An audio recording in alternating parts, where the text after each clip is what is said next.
So I'm home for the holidays. I'm from California. I live in Northern California. I came back to Southern California for the holidays. And to my surprise, I came back to a family who had converted uh, from, I don't know, kind of like an independent point of view to a more conservative. Um, Nobody here really cares, if I'm being honest, about what's going on in the world. Nobody here cares about ICE raids. Nobody here cares about war or genocide.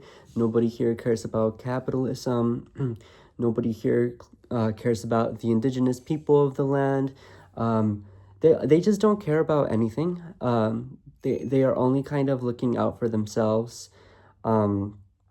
And, can't really blame them.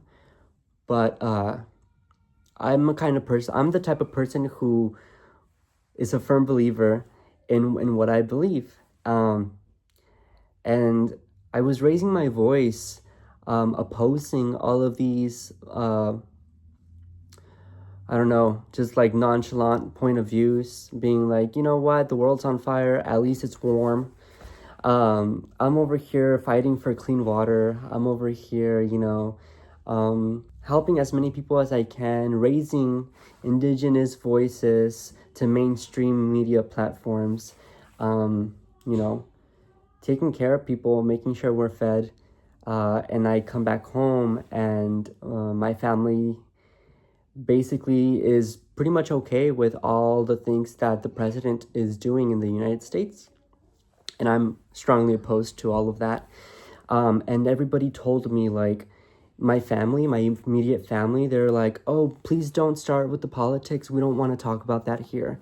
And they basically said, like, please don't start. We don't want to hear this. Like, it's Christmas. And, I just felt very, like, isolated here. And so it's like, I don't know, y'all. I don't believe in what's happening.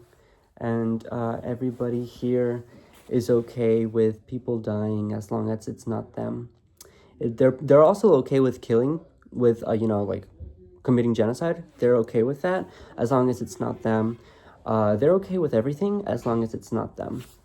But, when it is them, when it happens to them, when their family members get deported because they voted for who they voted for, I'm not going to be there signing petitions or being worried anymore because their own people turned their back on their own blood. And that happens a lot, unfortunately. Anyway, want to keep it brief, want to keep it short. I hope this doesn't happen to anybody else. But I know that a lot of people here in Southern California don't give a shit. But subscribe.